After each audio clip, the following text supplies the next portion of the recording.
जी हाँ साथियों, बहुत बहुत स्वागत करता हूँ मैं रोहित सर। उम्मीद है कि आप लोगों की तैयारी अच्छी चल रही है। और आज हम आपको कुछ पेपर का जो सेट है, जैसे पिछले वीडियो में एक सेट 348 सीएल के वर्क को सॉल्व कराए थे। आज की वीडियो में हम लोग 348 जीएल को सॉल्व कराएंगे। बहुत ज़्यादा समय नहीं लेंगे, लेकिन वह कीमती समय होगा कि जो आप ये वीडियो पूरा देखोगे। और यदि पूरा देख लिए तो आपके परीक्षा में 100% है कि क्वेश्चन मिलना तय है। तो ध्यान दीजिए, हम आपको बहुविकल्पी बताएंगे जो 4 नंबर का फिक्स होता है, और अति लघु को बताएंगे जो 5 नंबर आपको फिक्स होता है। यानी यह वीडियो आपको 9 नंबर तैयार कर देगा। चलिए, तो पहला प्रश्न है इसका बहुविकल्पी का, क्योंकि सबसे पहले हम लोग बहुविकल्पी को सॉल्व करेंगे।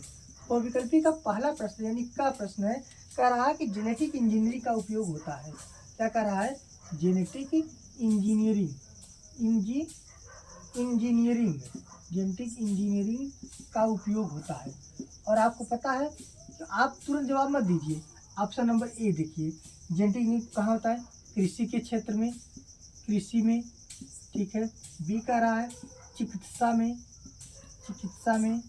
फिर आपको सी कह रहा है वैक्सीन बनाने में, ठीक है, माने टीका बनाने में, वैक्सीन बनाने में, ठीक, वैक्सीन बनाने में। और चौथा कह रहा है सभी में। यानी ये क्या, इस सभी में प्रयोग हो रहा है।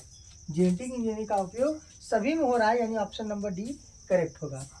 फिर आपसे कह रहा है प्रश्न नंबर ख कह रहा है निम्नलिखित में से कौन सा आभासी फल नहीं है? क्या कह रहा है कि कौन सा आभासी फल नहीं है? आभासी फल को हम लोग कूट फल कहते हैं ना, आभासी फल नहीं है, या इसी को असत्य फल कहते हैं। तो सेब, ऑप्शन नंबर ए क्या है? सेब है भैया। सेब क्या है? सेब बताइए आप लोग, सेब एक सत्य फल है क्या असत्य फल? कमेंट करके बताइएगा। दूसरा क्या है? स्ट्रॉबेरी है। और सी क्या है? काजू है। और डी क्या है? आम है, ठीक है, आम है। तो यानी ऑप्शन नंबर यहाँ पर डी करेक्ट है। आम एक आभासी फल है। आम कैसा फल है? एक आभासी फल। सॉरी कह रहा है आभासी फल नहीं है। आभासी फल नहीं है मानी इसमें 3 होगा जो आभासी फल है, और एक कर आभासी फल नहीं है, यानी ये सत्य फल है। आम कैसा फल है? सत्य फल है, यानी ऑप्शन नंबर डी करेक्ट है। सेब एक कूट फल है, काजू भी एक कूट फल है, माने आभासी फल है। स्ट्रॉबेरी भी एक आभासी फल है। लेकिन प्रश्न क्या करा? आभासी फल नहीं है, यानी आप ऑप्शन नंबर डी यानी आम जो होगा वो सही है। चलिए, 3 हो गया, दो प्रश्न हो गया बहुविकल्पी का। तीसरे प्रश्न की बात करते हैं। तीसरा प्रश्न है डेंगू। क्या कर रहा है? डेंगू। और डेंगू को क्या कहते हैं? हड्डी तोड़ बुखार। हड्डी तोड़ बुखार कहते हैं, याद रखिएगा। डेंगू को वही क्या कहते हैं? हड्डी तोड़ बुखार का वाहक है। माने ये किसके द्वारा फैलता है? डेंगू किसके द्वारा फैलता है? पहला है आपका क्या है? क्यूलेक्स है। बी क्या है? एनाफिलीज है। और डी क्या है? एडीज है। एडीज एजिप्टाई, इसका पूरा नाम है एडीज एजिप्टाई। और सॉरी, ये तो सी होगा। डी कह रहा है कि इनमें से कोई नहीं। बताइए आप लोग। तो आपको पता होना चाहिए क्यूलेक्स जो होता है ये हाथी पाँव रोग को फैलाता है, ठीक है। एनाफिलीज जो है वो होता है मलेरिया का।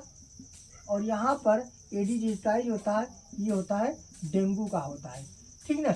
दो तरह से प्रश्न कहेगा डेंगू का वाहक क्या होता है? Aedes aegypti. या तो कहेगा एडीज एजिप्टाई किस रोग का वाहक होता है? तो डेंगू का भी होता है। याद रखिएगा, इसका होता है चिकनगुनिया का भी होता है, लेकिन चिकनगुनिया यहाँ पर नहीं दिया है। तो 3 प्रश्न हो गया बहुविकल्पी। चौथे प्रश्न की बात करते हैं।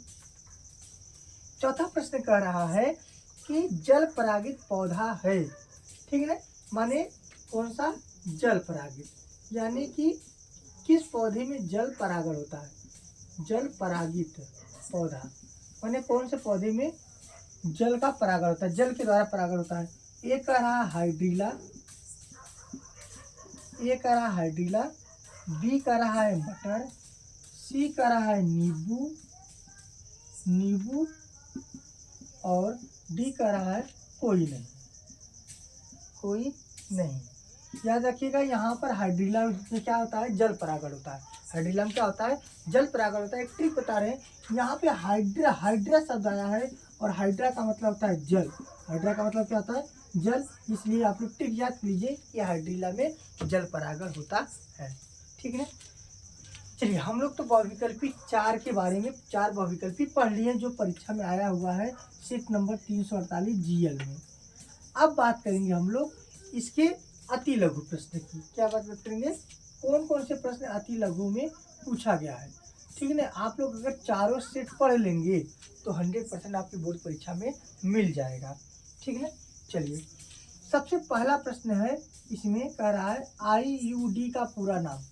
तो इसका होगा इंट्रा यूटेरिन डिवाइस, इंट्रा यूटेरिन डिवाइस, पहला प्रश्न हो गया।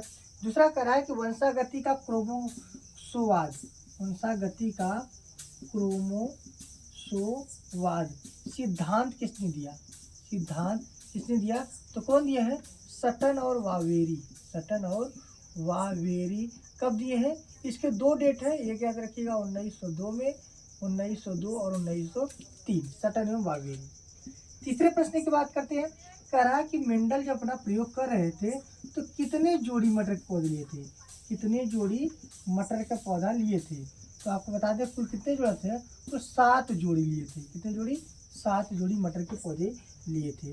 चौथा प्रश्न कह रहा है अनिषेक फल किसे कहते हैं, अनिषेक, अनिषेक फल, अनिषेक फल क्या कहेंगे, जब बिना परागण के, आपको पता है पहले परागण की क्रिया होगी फिर क्या होगा, निषेचन होगा। जब परागण निषेचन होगा तब फल का बनेगा। लेकिन अनिषेक फल, जब अ लग गया इसका मतलब नहीं होगा। क्या कहेंगे, बिना परागण, माने बिना परागण, बिना परागण के और बिना निषेचन के बने फल को क्या कहते हैं, अनिषेक फल कहते हैं। बिना परागण तथा बिना निषेचन के बने फल को अनिषेक फलन कहते हैं।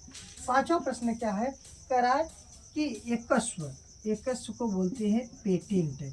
और आपकी परीक्षा पूछेगा जैव पेटेंट किसे कहते हैं, क्या पूछेगा, जैव पेटेंट किसे कहते हैं या एकस्व किसे कहते हैं। याद रखिएगा, जैव पेटेंट एक अधिकार होता है जो किसी संस्था या व्यक्ति को दिया जाता है। एक अधिकार दिया जाता है कि भैया आप किसी चीज़ को बना सकते हैं, और किसी चीज़ का, नए जीन का, दवा का, या किसी संस्था जो भी कुछ वो बना रहा है उसको एक अधिकार दिया जाता है कि आप बना सकते हैं, और आप क्या कर सकते हैं, उसको क्रय विक्रय भी कर सकते हैं। ठीक है, ये अधिकार दिया जाता है। जो पेटेंट क्या, एक प्रकार का अधिकार होता है।